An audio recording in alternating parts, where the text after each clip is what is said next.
A thread by Brian Cates. I live in a red state, Texas.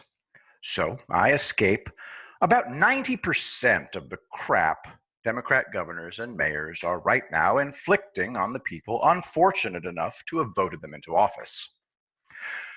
Forget everything you think you know about why you vote if you live in a blue state. You've likely been taught that your vote is a virtue signal, that you're telling people things about yourself, how awesome and compassionate and caring you are by whom you choose to vote for. Democrats woo you by engaging in what I call compassion psychobabble. What utter bullshit. Your vote isn't about you, never has been. It's about you handing power over yourself to other people. Power to bless your life or utterly ruin it. Period. Full stop. End of story. Democrats with radical beliefs get elected to powerful positions because they babble to people and tickle their ears about how much they care about you. But after they have the job and a crisis arrives, you'll see what I care about you, and you'll see the mask drop. That's when you get to see their real face. And it's an ugly one. No, they don't care about you. Not at all. As people in New York City, Chicago, Portland, Seattle, and elsewhere are belatedly having to discover the hard way. It's a very bitter lesson blue state voters are having to learn.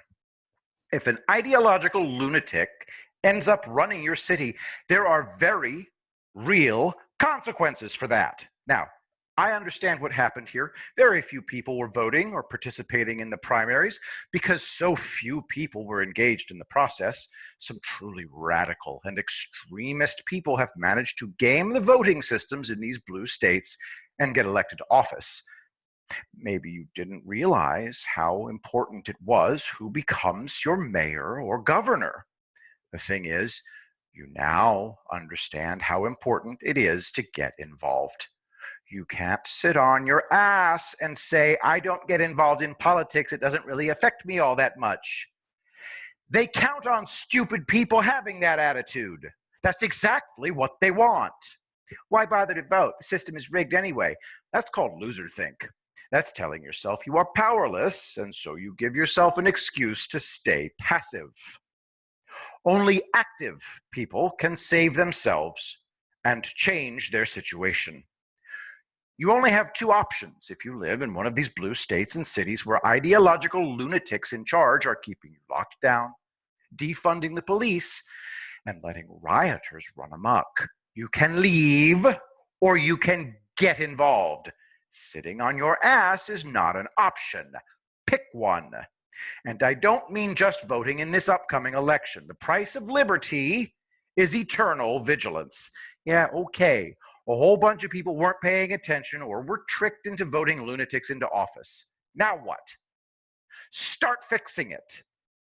It hurts to hear that Trump is not coming to save you and take away the governor or the mayor's authority to declare martial law. He will only come in when he is invited in. So these mayors and governors insist he stay away while they blame him for all of this. And I know not everybody in these blue cities voted for these lunatic mayors, but it is what it is.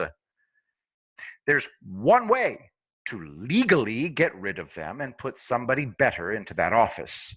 So if you're not moving, work your ass off to find better candidates and support them. It's a hard message to hear, but it's the truth. Nobody's coming to save these blue cities. These cities have to rise up and save themselves. Those of us in the red states can help, but the heavy lifting starts at home.